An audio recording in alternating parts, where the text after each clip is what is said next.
Here is a Hunter Robinson Myers 16-inch fan. Take a look at the information.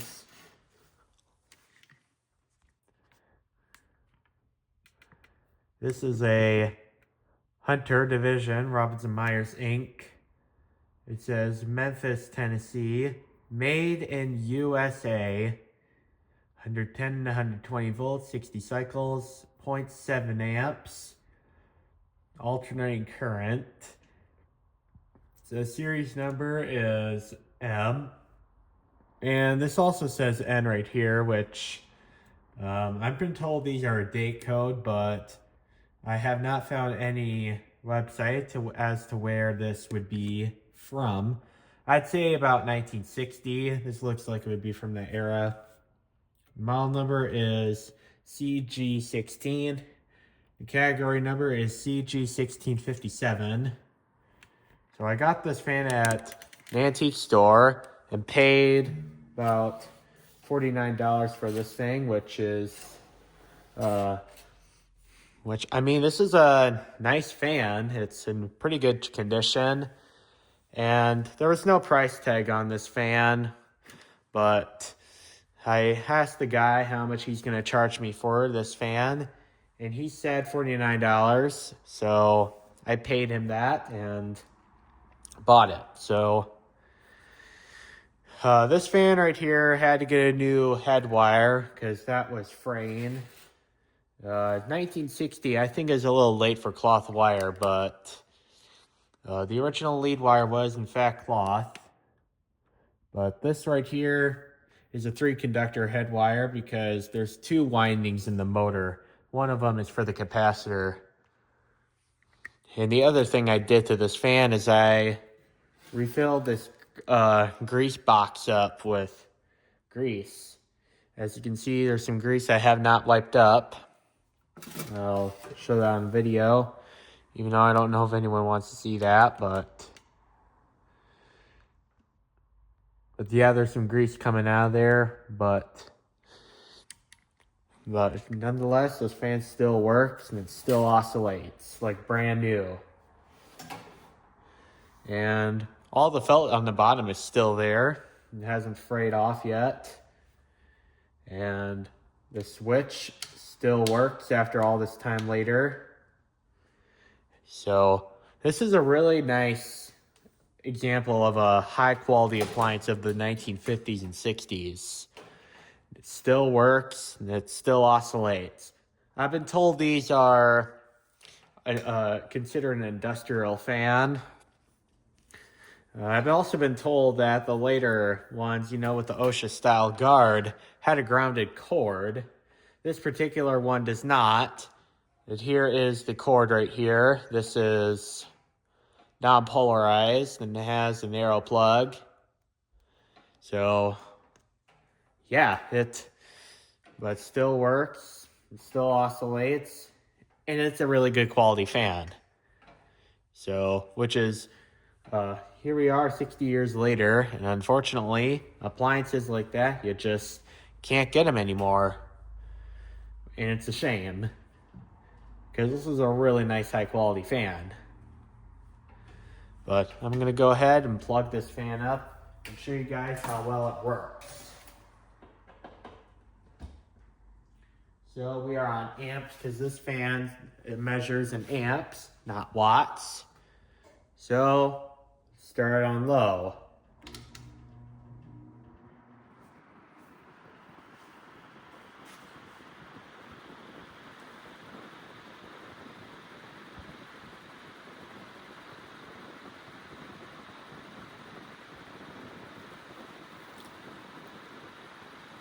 So on low, according to the kilowatt meter, we have 0.73 amps, which it's already kind of exceeding what high would have took.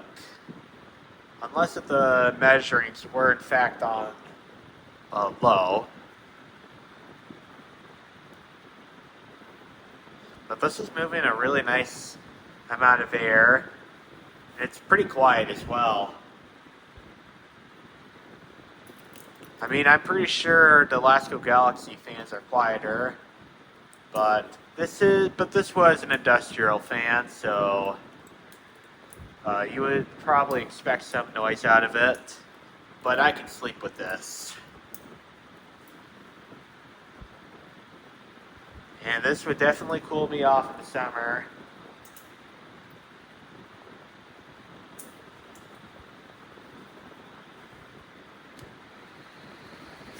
There's medium.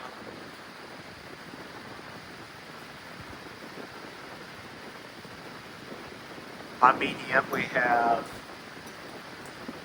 0.73, 0.74 amps, so it appears as though this fan right here draws the same amount of power for every speed.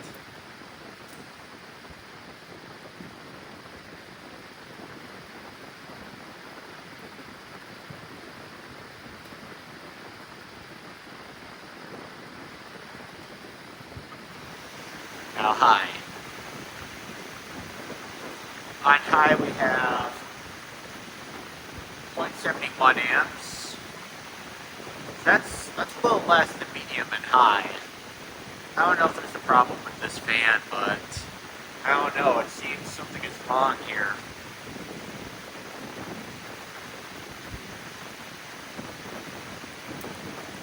This is seriously a very powerful fan.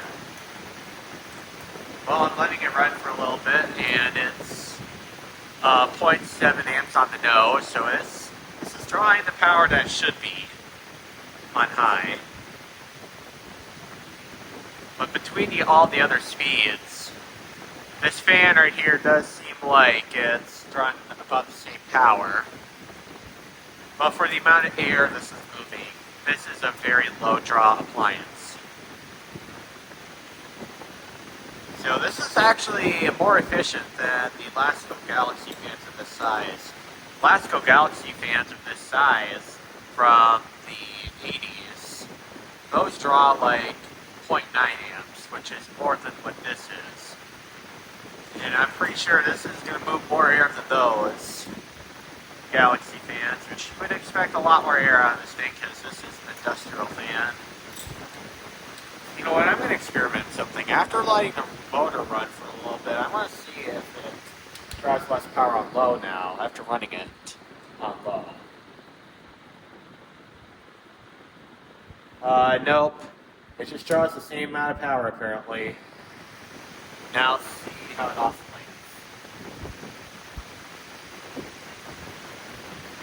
I've also been told that you should have a screwdriver when tightening down the oscillation. Which, I think that design's kind of dumb. You should only be able to use your hand when you're on the oscillation. So I have the right screwdriver, of course.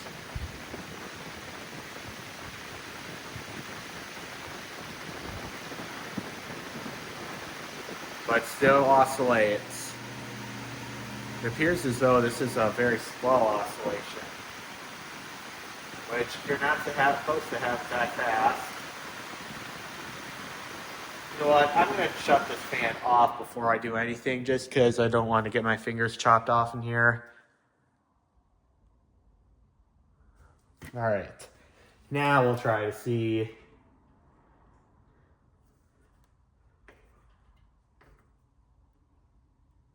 Now we'll go see if it's going to oscillate now.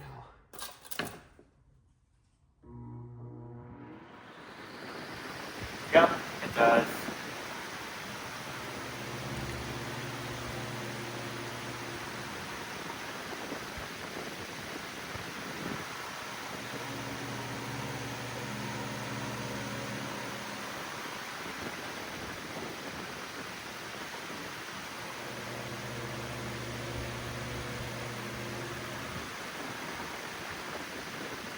And I remember that very distinct sound that this fan had in the video I was watching 10 years ago.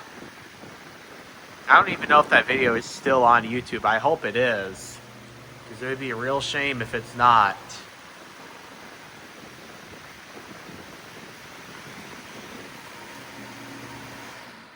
Now off. Well, there you have it, my 1950s or 60s Hunter Robinson Myers fan. Thank you. Have a nice day.